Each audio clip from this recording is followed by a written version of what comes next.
Hello, everyone, and welcome to our live stream about the Ohio College Opportunity Grant, our state's primary public funding for need-based aid for lower-income students. My name is Pete Van Leer. I'm the higher education researcher with Policy Matters Ohio. We're a nonprofit policy research institute based in Cleveland and Columbus. And we work to create a more vibrant, equitable, sustainable, inclusive Ohio through policy research and advocacy. The Ohio College Opportunity Grant is called OCOG for short, and it can pay for tuition fees at colleges and universities around the state. And that includes both public and private schools and even for-profit proprietary schools. The way it's structured, though, it's a last dollar grant, which means that students have to use other aid like the federal Pell Grant before they can get access to it, right? So if Pell covers all of a student's tuition and fees at a particular school, students attending that school can't use OCOG, not even for education-related expenses like room and board, textbooks, transportation, childcare, things like that. As you know, just tuition isn't the only thing that you have to worry about when you're going to school. So here's the thing, we all benefit when everyone, no matter what they look like or how much money they make, has the opportunity to pursue their dreams. But today, education after high school is out of reach for way too many Ohioans. Instead of using our public resources to make higher education more affordable, some politicians have handed tax cuts and tax breaks to the wealthy and to corporations. We believe, the people on this call believe, that education is a public good that we have to support if we want our state to thrive. But the lack of funding is putting more of the burden on schools and especially on students and their families to bear the cost of going to college. And the people this is hurting the most are Ohioans who really for a long time historically have been shut out of higher ed, who've had less chances to go to school. We all know that years of segregation, discrimination have stripped Black and brown families of their wealth. And so that's really an issue here because as a result, Black and brown students in particular are more likely to have trouble affording all the expenses that come with higher education. Again, books, room and board. So many people have to take on education debt or they get stuck and they have to stop out or drop out. And we also include in this, lower income students, older students have a hard time, and a lot of people who are first in their families to go to college. So this is where OCOG comes in. This grant is really important aid for low-income students in Ohio. It's really the main source of funding from the public dollars that the state has for students, and it's really not doing the job it needs to do here in Ohio. That's why we have come together to push our elected leaders to expand opportunities for all of us. It's important to note real quickly that Governor DeWine's proposed budget for the next 2 years moves OCOG in the right direction. There's some small increases, but these changes won't put OCOG anywhere near previous levels, and they don't really open access to students who attend the state's more affordable schools. So you'll hear from some of them today, some students, but I'd like to introduce our panelists. First, we're going to hear from Tom Walsh, who's with the Ohio Association of Community Colleges, and he's going to give a little more context on OCOG and the history of OCOG and how it impacts students and schools around the state. Then we're going to hear from Kalisha Scott, Essence Mackey, and Danielle Willis, who are going to talk about their experience as students who were unable to fully access OCOG dollars for which they should have been eligible. So let's start with Tom, if you don't mind jumping in, Tom. Sure, great. Thanks, Pete. Thanks for having me.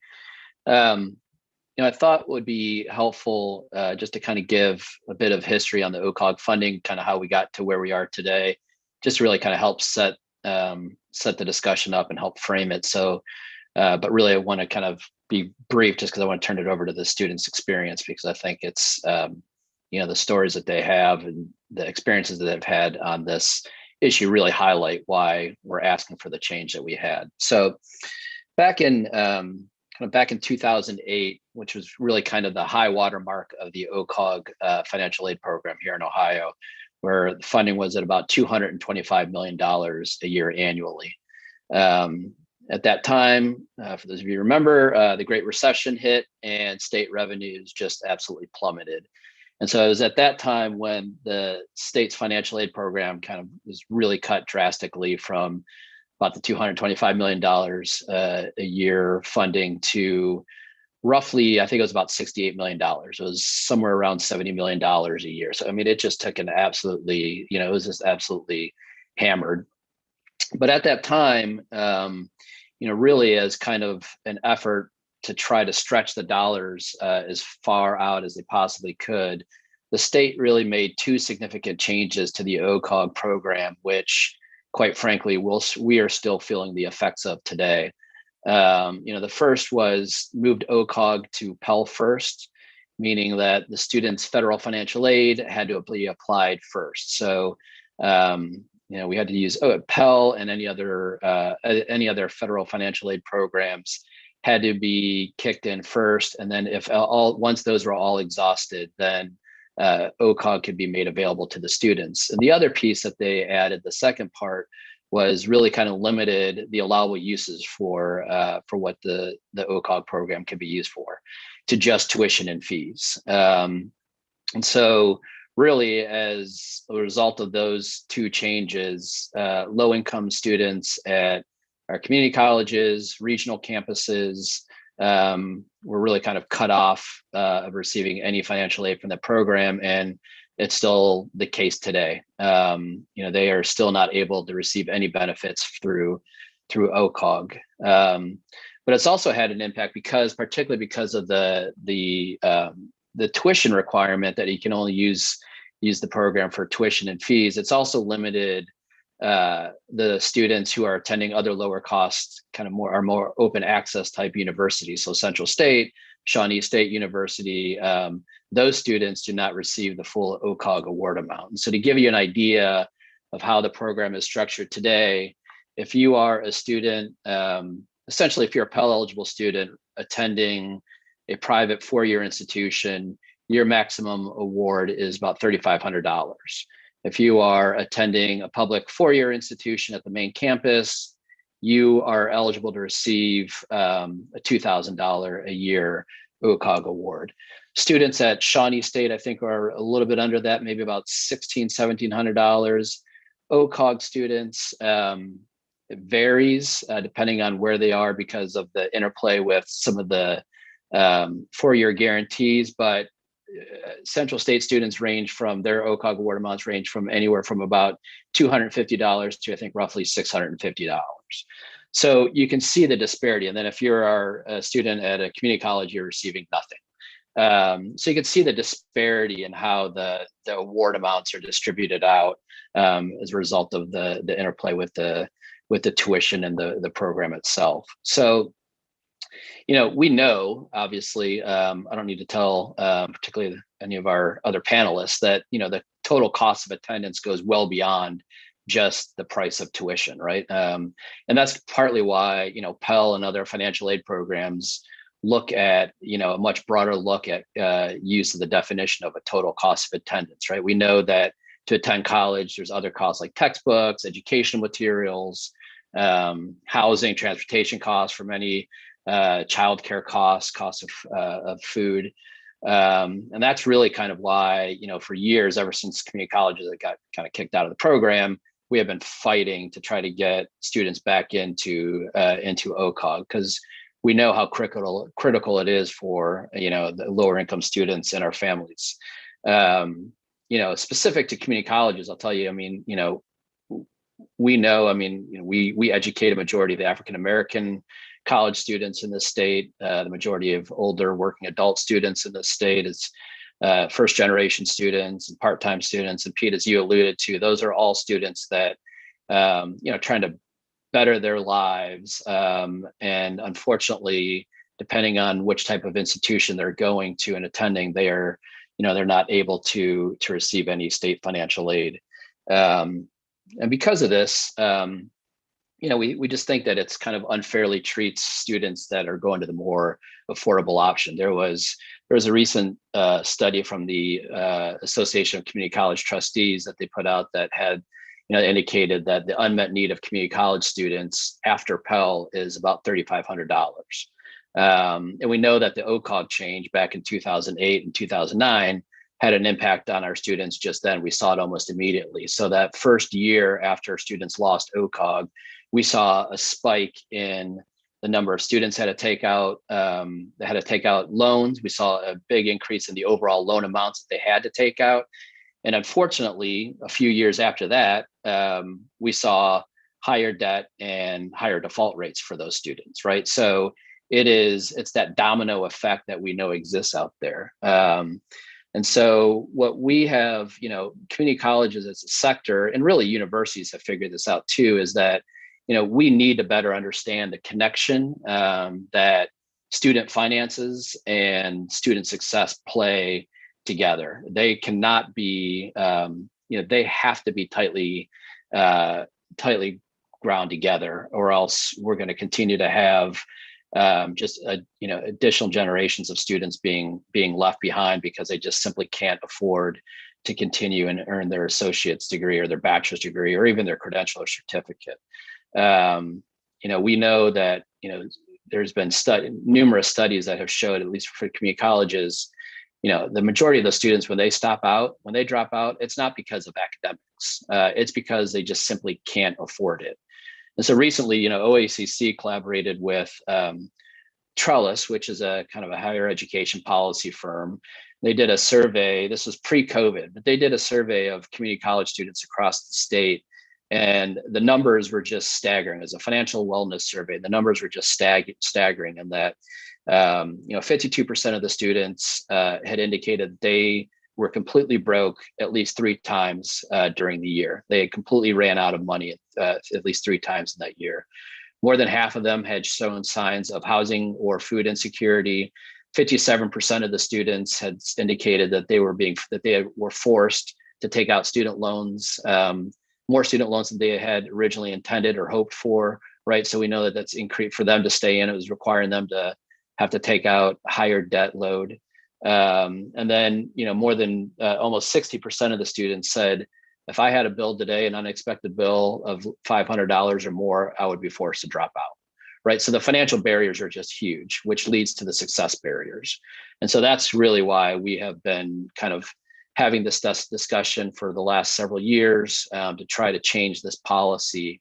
And we just think that, particularly with the environment that we're experiencing now with COVID and all the impacts that we have seen and the economic impact that has had on all of our citizens, we just think now is probably, now is the time to really have this discussion on how best to repurpose and reform OCOG so that all of our low-income students, regardless of where they're attending, can benefit from it. Thank you so much, Tom. That's a really important context and history that really sets the stage for our other participants here. So, Kalisha Scott, could you please introduce yourself quickly and tell us what you want to say? Yes. So yes, my name is Kalisha Scott. I currently work for Ohio Student Association as a Dayton Region student organizer, and I'm also a recent grad from Central State University. I graduated May of 2020. So last year, the COVID class that everybody likes to call us. And I actually didn't even learn about the disparity, like the differences between OCOG until I started working for this organization. So I received about $126 from OCOG every semester. So that's about like $240, $250 a year. And at the time, I just was happy to have an extra $120 that I didn't have to pay back because it was a scholarship or grant. And once I started working for OOC, they had like informed me, because one of my coworkers actually went to Wright State, which is about 17 minutes from Central State University.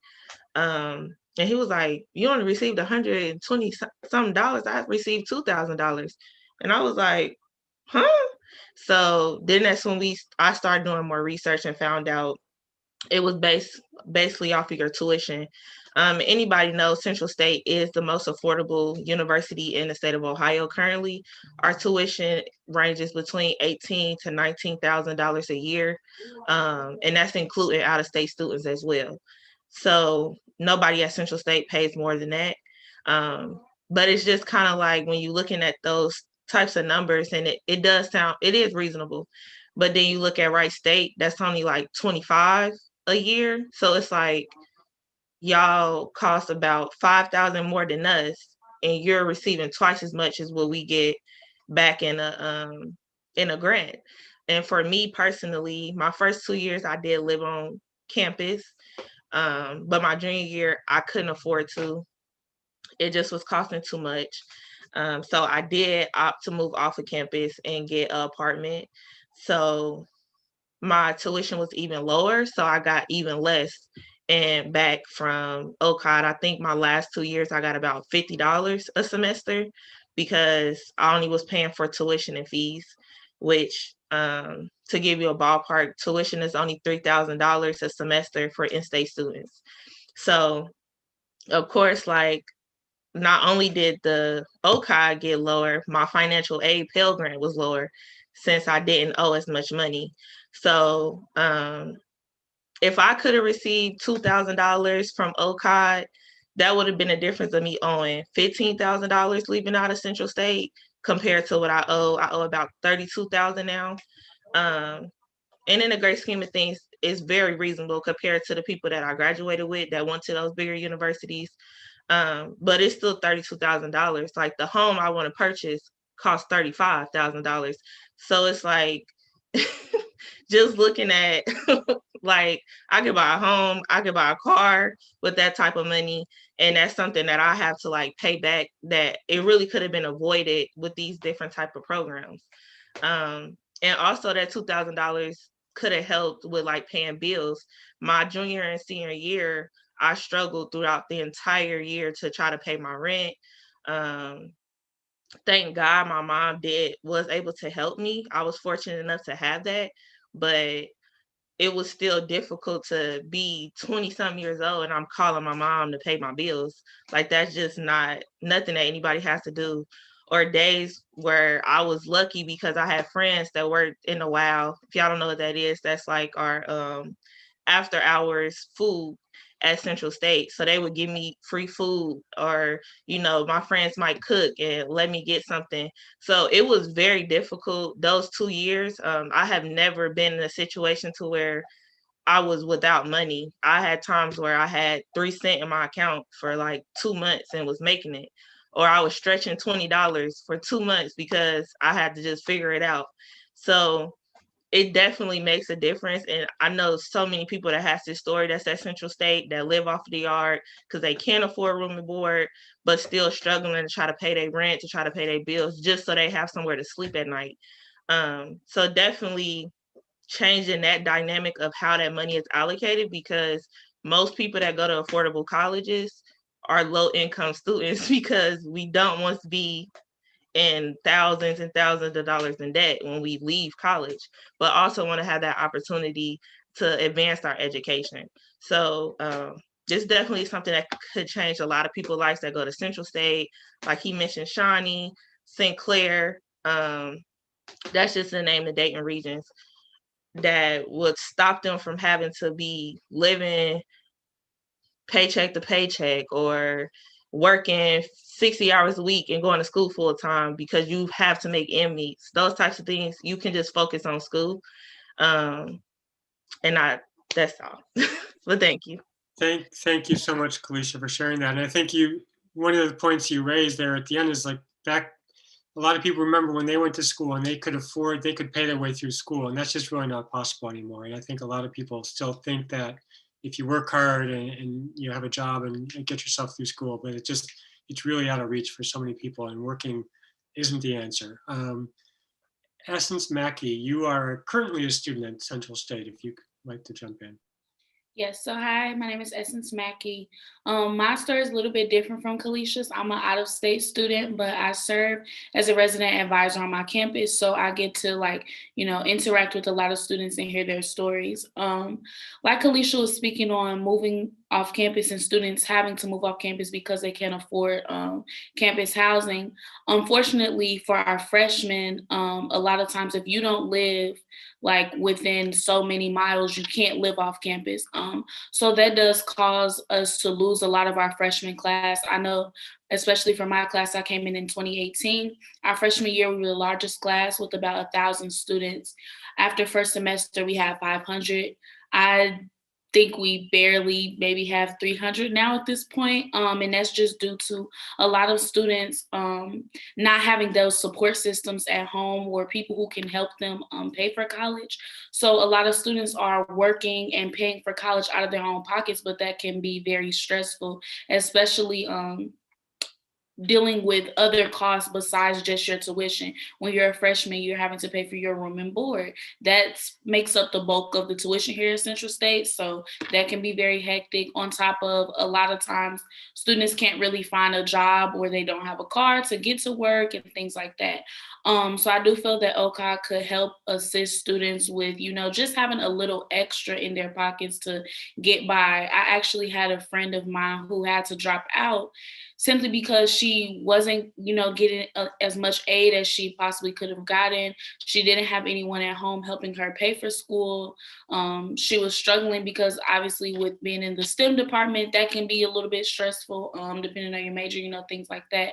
So she had to drop out just because she couldn't afford school. I personally feel like if we took the time to look at all of the different restrictions that are placed on students, when you're a freshman, you can only do this. When you're in this class, you can only do that. And then on top of all the different restrictions for money for students to receive them, you can't attend a community college, or if you go to a college that doesn't cost as much as others, we can't give you as much and things like that. When we look at that, we get to see that it really is hard for students to simply just go to school, focus on getting their education, graduate, get a job. It's not that easy anymore. It's a lot of stress on students. And even right now during COVID, I know I worked with Kalisha on getting some things done at Central State. But when you think of it, students who attend college and are coming from low income communities, they might not have the computers or the iPads or the technology to do their homework. And you had students, when we went home and went online, we had students who couldn't do their work or had to, just leave school because teachers weren't working with them. Universities weren't providing them with any of the resources that they needed, and they didn't have the extra money to get those resources. So I definitely think we need to look at expanding, how much money students can get regardless of how much their tuition costs. We have to look at how much these students are making, because a lot of times it's just them on their own doing this. Thank you so much, Essence. And I think, it really, really tells a story that Tom opened up about, we know that the cost of going to school is way more than just tuition. I mean, there's a lot of other things, and that hearing about students who've had to drop out, it's just really painful. We want more students to be able to achieve their educational goals, and the state has a role in making sure that's possible, especially at the public colleges and universities in the state. Danielle Willis, please, you have a range of educational experience, and you continue to work with students at community colleges, so please jump in. Yes. Okay. So thank you for this opportunity to join this conversation.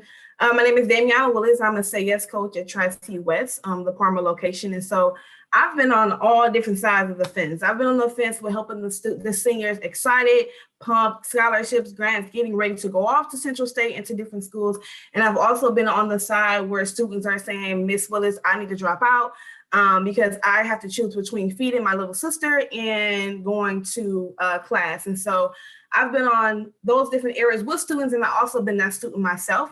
And so I was one of those excited students, can't wait to go off. I went to Eastern Michigan, for my first year. And I was sold. Once I saw all the cool things on campus, I was sold and I had to be there. And then I realized as I was going through classes, I can't afford this anymore. And being a first generation student, going to college and money was not in the abundance at home.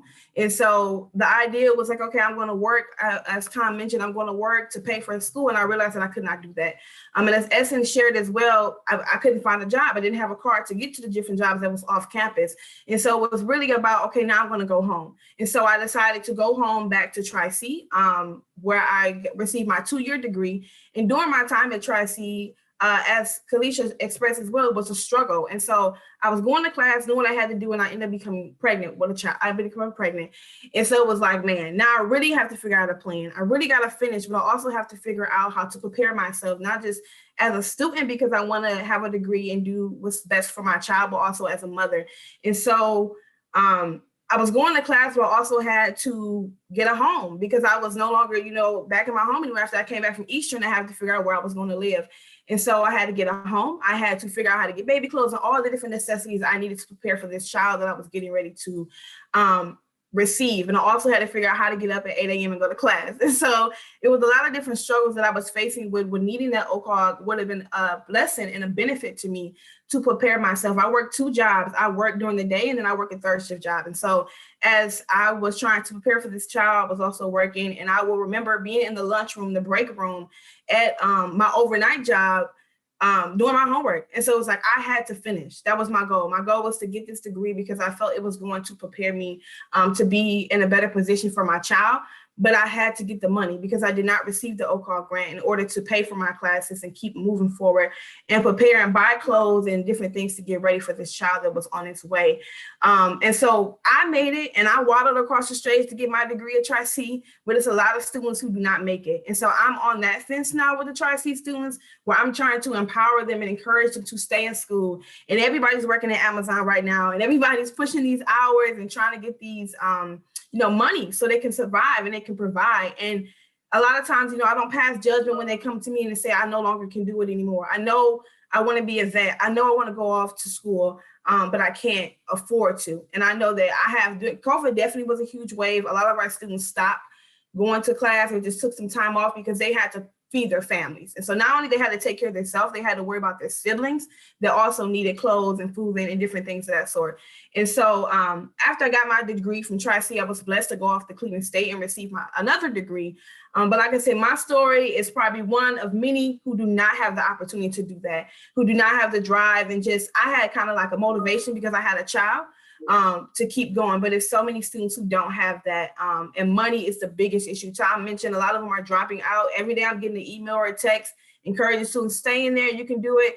At Say Yes right now at my Tri-C campus with my coworker, we're giving out toiletries, we're giving out hygiene products, we're giving out food, because those are things that students we're thinking, okay, this is something that will help remove that barrier so you can keep going. We're giving out computers and hotspots and being able to bless them with these things that they couldn't afford. They can barely afford to stay in the class. And so all the other words, we're trying to help and take care of them with those things. And so having the OCOG will be a blessing, not just to myself, would have been a blessing to myself, but all the other students that I have worked with now. And like a few of them come from overseas. So I have a lot of students from Ghana and different things like that. And they have no idea of the different challenges. They're just facing them and trying to get through them. But the OCOG will be a blessing to be able to help them be successful as a student.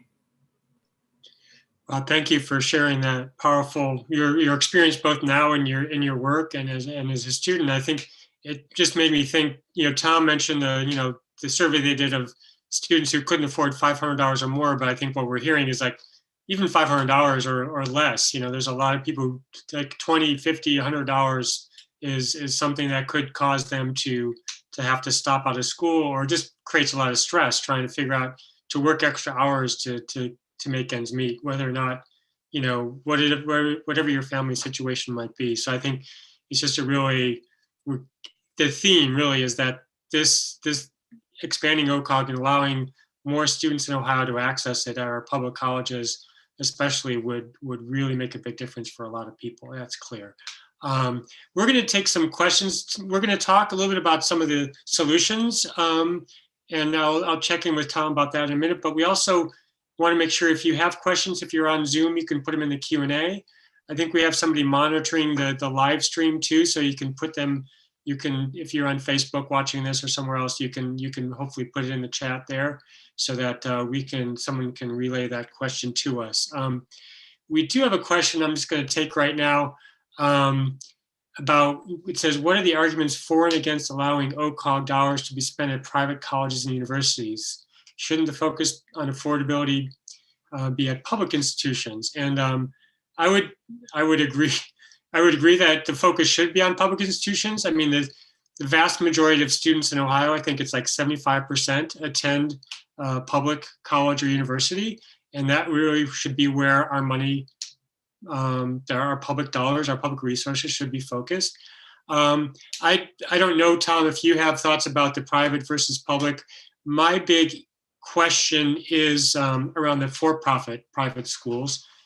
There's a lot of research that's been done around these schools that are they're more expensive. The reason they get more OCOG money, and they get a lot more OCOG money, obviously, than community college students who get nothing, or Central State schools like that, but they get a really large share of, disproportionately large share of OCOG money because they are so expensive. And these are schools that have been shown by research to be predatory, to have really poor outcomes for their students. The students are often come out with credentials or degrees that mean nothing and can't transfer and don't help them get jobs. And a lot of the money that these schools take in, they spend on marketing to bring in more students. And they are essentially very adept at trying to get getting their students as much aid as they can that goes directly to the school. And it's often not about educating the students, but it's about bringing in the money to these for-profit entities, these corporations that run these schools. So, Tom, I don't know if you have anything to add to that. Yeah, maybe. Yeah, go ahead. No, I mean, you touched on it pretty well. I mean, I think, I think the reasoning, I mean, here's so there's the for-profits, and then there's the private nonprofit four-year institutions, right? And I think that we would all agree that we just need more financial aid, or we need more funding in the financial aid program, right? I think that there's, everyone would agree with that. What I think, while the community colleges seem to be on an island oftentimes when you're talking about OCOG and reforming OCOG, the one area that I think we agree with, along with the public and private four-year institutions, is a bit of the frustration that the private for-profit institutions are eligible to receive the financial aid program for many of those same reasons that you laid out, Pete. I think it's very frustrating from our perspective that the state's financial aid program cuts off students attending a public two-year institution, but will provide financial aid ability for for-profits to use that to turn around and charge 3 times the amount of tuition rates that they would for similar degree programs. I mean, you're right. It's a perplexing anomaly of the OCOG program, but yeah. So the next question goes into the next thing that I think we want to talk about. The question is there any support from legislators to expand OCOG eligibility? And I would say that leads right into what I hope you'll talk about, Tom. Like there is language out there that look amendments to a current bill that would actually not expand, but would change OCOG enough that it would help more students. So if you could speak to that, since you're the one who knows the most about it, that'd be great. Sure. Although I will say, after listening to the other panelists, we need to get you down to testify immediately in front of the House Finance Committee, because your stories are far more compelling than anything that I can get up there and say. There is definitely, right now the budget bill is in the House Finance Committee being deliberated. The governor's proposed his budget, and Pete, as you alluded, the executive budget does recommend an increase in the overall OCOG funding, not enough to the point where it would allow community college students to be put back in. But we're hopeful. One of the amendments we've been talking about is actually a similar provision that the governor proposed in his first budget 2 years ago. So 2 years ago, the governor, to his credit, really put in a lot of new investment into OCOG, raising the annual amount to what would have been about $140 million had it not been to the budget reductions as a result of the COVID pandemic. But he also, along with that, also allowed community college students an earmark of about $3 million a year for community college students to be able to access to pay for textbooks and other educational materials. Unfortunately, that did not stay in the budget. There was some concerns and opposition from some of the other higher education groups that kind of ended up having the language pulled out. But we are revisiting that amendment in hopes that, I know that there's a lot of interest from some of the members on the House Higher Education Committee on that. There's amendments being drafted to see. One of the questions on here is, just completely just expanding OCOG eligibility. And I think the easiest way to do that, the best way, would be to just remove the Pell First policy. Either remove the Pell First policy so that our students are able to access OCOG, or expand the uses, right? So if you're still going to apply Pell First, allow OCOG to be used for textbooks and other education materials. And so that's another one of the amendments that's being looked at. All of those, I'll be honest with you, I hope that they get consideration, unless there's an infusion of significant new dollars in OCOG. I think it's going to be a high hurdle to get, but we're certainly continuing to try to push that. And there's two other things that I'll mention.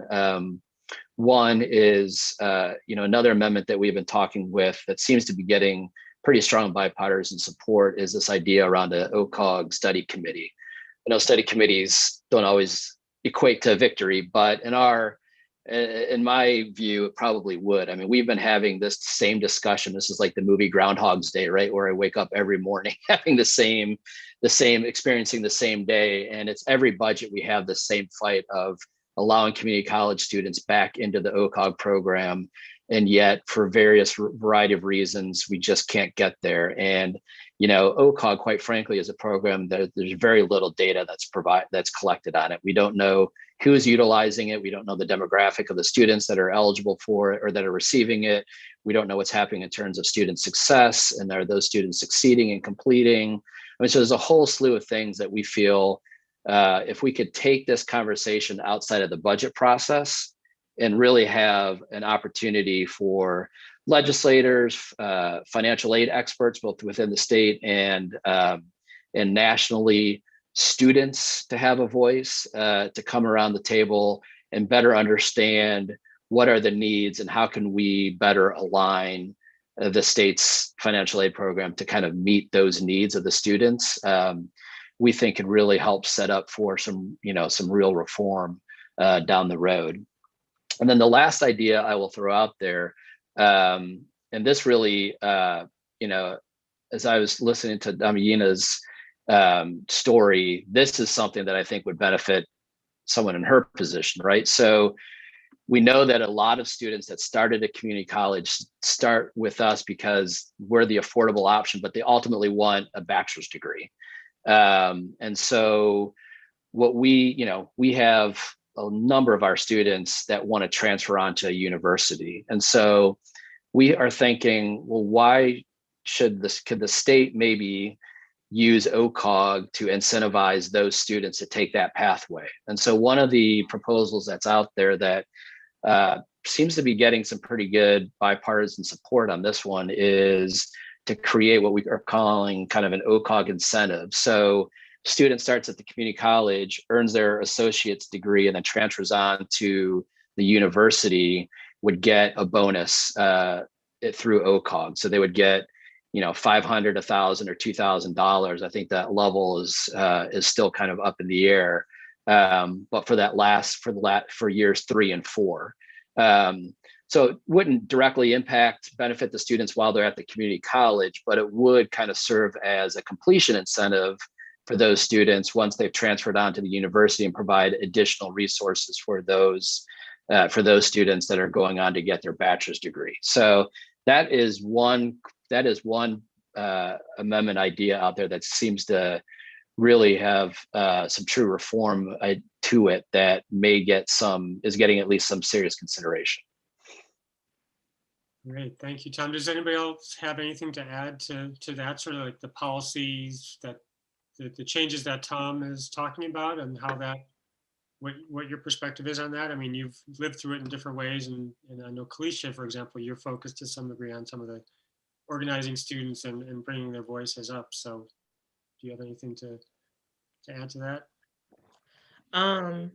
The last part, especially about the incentive, the OCOG incentives, I think that will be a great resource, because like you said, it'll give you some type of motivation to continue on, but also removing it from the budget, because I think what the problem is we've been running into every year is when we're like working on the budget, they're so focused on like saving money and not spending too much that they're not really looking at the bigger picture.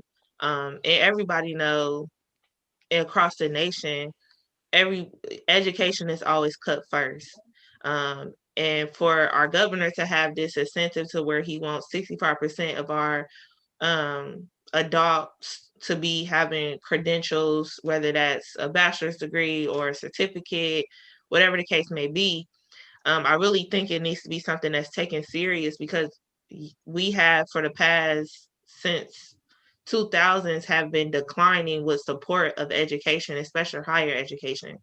So I think we really did have like a committee where we have people that's in financial aid, students, legislators, college presidents that see everybody's perspective, because I think if everybody sit down and speak, we probably all want the same outcome, but just need to come to a common ground. And I don't think that really has the chance to happen during the budget, because it's so rushed. Like, okay, we got to hurry up and get this amendment out. We got to hurry up and get this thing done, that we don't have that longevity to really sit down and have real conversations. So everybody have an understanding of what the problem is. And I think once we get to that point, we could really start really making changes within higher education for low income students, minorities, whatever the case may be, veterans, because those are the people that's hurt the most when trying to go back to school and get a degree. And it just makes it hard for you to excel afterwards. Right. Damiana, did you have anything to add, particularly about that piece, that the incentive piece that Tom was talking about, or any other parts of it? Yes, I think the incentive would be wonderful, because for us to, on my professional pathway, to let them know that we have incentive for you if you continue to, like, we have a reward, we have something that will, like I said, would be like Kalisha shared, a motivation, something to keep going, which a lot of the students are struggling with right now. And I think even on another end, on my college now end, when I'm having those conversations with students about school, I'm able to say, like, do you know there's an incentive if you later down the line. So I think that would be awesome. It would just be kind of like light at the end of the tunnel for some of the students that are really struggling, and let them know that they can move on. Here's some incentives of how you can do so, and why it would be a benefit from you. Also, when she spoke about low income students, a lot of the students, when they think about college, they automatically think money. And they automatically think like, I can or cannot afford it. So them having some options to know that they can afford it will be amazing for them. And a lot of my students that I work with at Glenville High School and the various high schools I work with, college is the avenue. It's a way out. It's a way to change their environment and to possibly change their lives. And so having a situation that they get to a point that they can't afford it no more, is like, I have to do something because I can't go back from where I came from. So having an incentive will really motivate them to keep going. I think that was an awesome point. Great, thank you, Danielle. There's a question that I think we've sort of answered some of it from David in our Q&A here. One of them says that clearly our legislators do not care. How do we motivate them? And I think, Tom, as Tom said, and as you all are, you're telling your stories, and like, I think from my experience that legislators are open, and if they don't know things, they don't realize what it's like to be going through school right now. Many of them. And so I think motivating them, one way to motivate them is to make sure that these kinds of stories are heard. Another question, part of the same question, was about 2008 levels that Tom referred to. Isn't really a goal it sounds like not really reasonable, right? So I don't know, Tom, if you have a goal in mind of what funding would make sense. From my perspective, it's not just the funding, it's also the structure. So that if you could increase the funding at the same time as you change the structure to make it more accessible to students attending lower cost schools, that's what's really needed, that combination of things. But I don't know, Tom, if you have a sense of what you'd like to see in terms of a funding amount for this. Yeah. So before I get to that, let me go back to the first, that legislators don't care. That is, that's not fair. They do care. I mean, I think the problem, one of the challenges that that we're facing, and I'm certainly experiencing this with doing government relations for 20 plus years now around the State House, the effects of term limits. It's just, there's such an immense amount of learning for legislators to understand that when you're talking higher education policy, with Medicaid policy, with everything else that's being thrown at them, it's just, it is a lot. And so the learning curve is massive, right? And so most legislators, once you sit down and talk to them about OCOG, they understand it. They inherently feel it is unfair, but quite frankly, it's a priority. We just run into, there's a lot of priorities, right? And so we often get, as kind of was said earlier, I mean, often it's higher education, particularly on the financial aid piece, is not always at the top of everyone's list. Now, I will say this administration has made financial aid and OCOG funding. I mean, they have made it a priority within the higher education budget. I mean, there was a massive increase 2 years ago in it, and significant new investments this year. So, we're excited about that. And hopeful that, that leads to continued investment, right? I think that legislators are now understanding, particularly because of COVID, and we've seen the impact, the disproportionate impact that the COVID economy has had on, on low skill, low wage individuals, and unfortunately, demographics of our society that have been truly left behind as a result of this, right?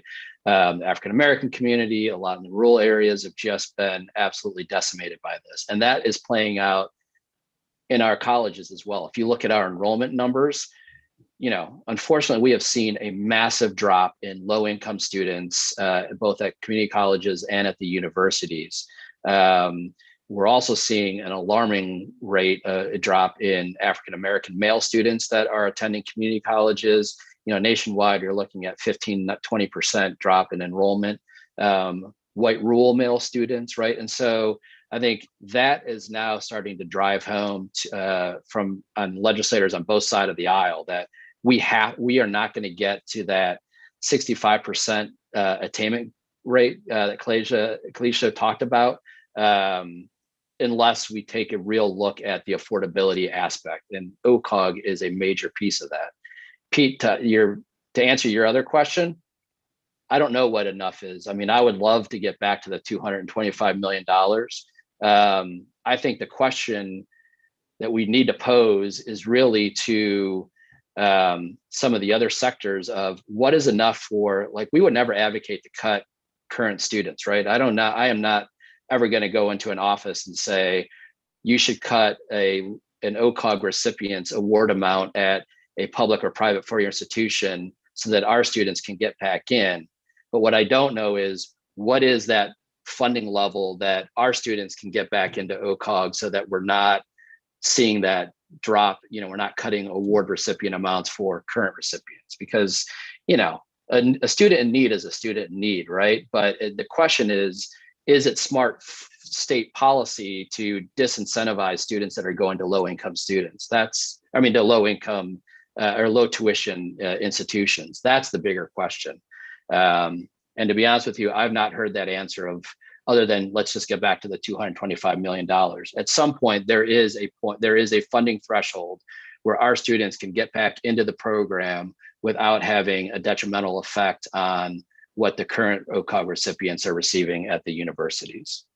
That's a really good point, Tom. And I would say from our perspective at Policy Matters, one of the things that we've seen over the past 15 or more years is that what we've been doing is cutting taxes. Now it's like $9 billion a year in taxes that we've cut, and really mostly benefiting the wealthiest Ohioans and corporations. And many people in the lower end of the income spectrum are actually paying more percentage-wise than higher income people in Ohio. And so we keep on saying, oh, I think I understand where the question is coming from. Like, it's not reasonable to go back to the 2008 levels. But in fact, I think it is. If we really prioritized, how do we make Ohio stronger? How do we help individuals and help the state as a whole?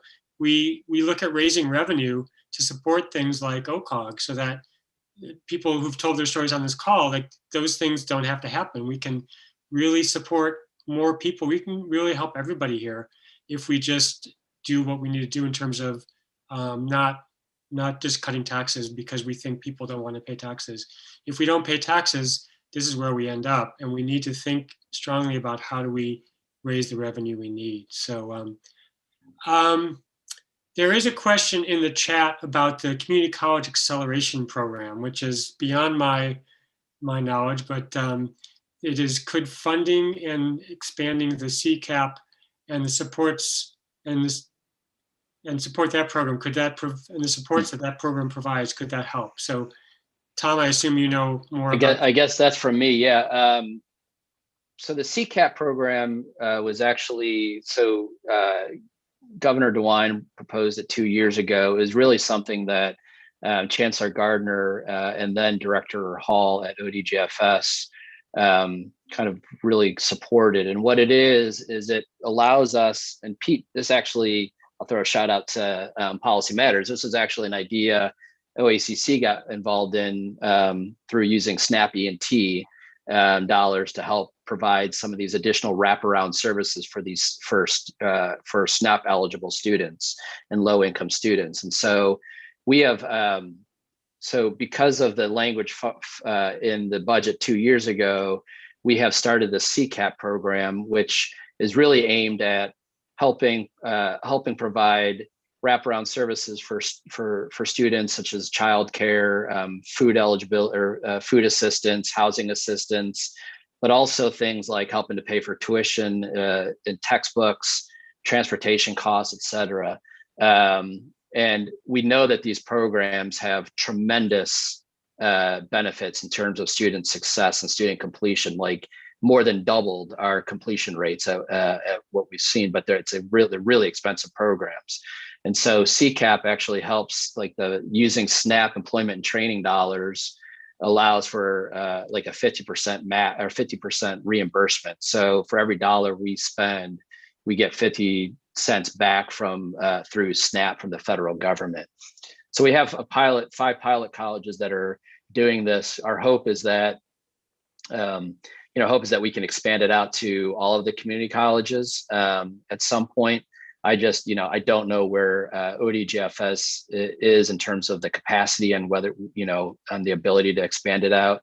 So funding certainly would help, because I think if we had funding tied to it, that, $1 million in funding would really equate to $2 million, because initially we would get a 1-to-1 match through the federal government to help stand these programs up and really help ODGFS and the county jobs and family service offices to kind of help establish these programs along with our community colleges. So funding certainly would help, expand the opportunities out. Great, thanks, Tom. So we need to start wrapping it up. There is one more question I think we can hit on real quickly, and then I'd like each of you to have a chance to say your final words. So the question is, are there certain legislators we should be reaching out to ask them to support the OCOG increase? And I would say that right now things are in the House Finance Committee, so you can look for that online, and I'm not going to list everybody here, but those are some key people, especially if they're your representatives in the state legislature, the House. Tom, do you have any really key people you think would be, or anybody else, Kalisha, Essence, Damiana, do you think of anybody you think we have to reach out to besides your own representatives or people in the House Finance Committee? Yeah, I mean, the Finance Committee is obviously very important. I will tell you, look at the Subcommittee on Higher Education. It's chaired by Representative John Cross.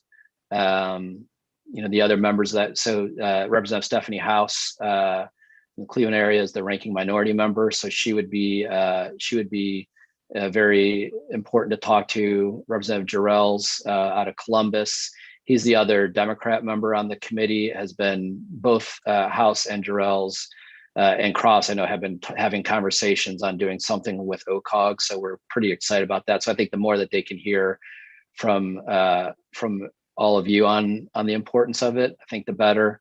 But again, I've said this, I was not kidding. I mean, I think if there's a willingness and an opportunity for public testimony in House Finance Committee to have some of you come and tell your story, I would not underestimate the impact that has on legislators. It's very powerful. Thank you so much, Tom. Yeah, I think we should just wrap up. So Kalisha, Essence, Damiana, if you want to just, some final thoughts, to add to what you've said today and respond to questions and what you've heard. Yes, just like to reiterate, kind of what Tom said. If you guys can reach out to your local representatives, or if you have a similar story and you feel comfortable enough going up to the house, the state house, to tell your story, I think, like he said, would be very powerful. I just feel like this is something that a lot of people are experiencing in Ohio, and a lot of people don't speak about it from shame and different things along those lines.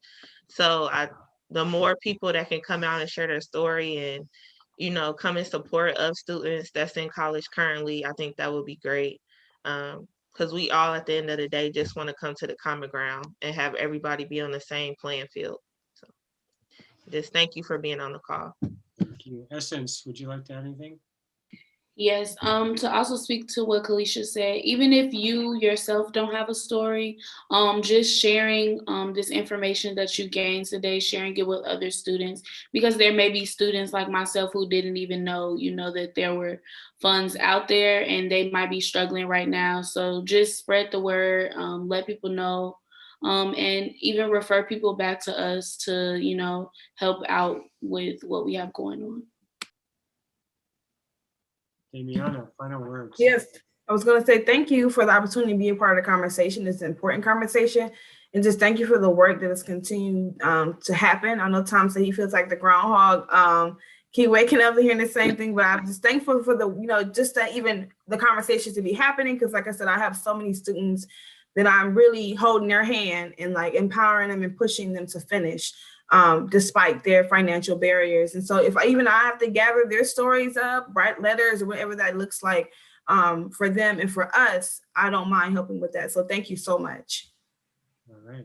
Well, thank you all. Tom, Kalisha, Essence, and Damiana. It's been great to hear your stories and have you share your knowledge with us. And thank you to everybody who's been able to sign on and watch this and for the questions. I really appreciate it. And I think together we can, if we reach out, we can actually make a difference, and your stories and your knowledge really, really matter. So encourage everybody to continue to do that. Thank you all. Thank you.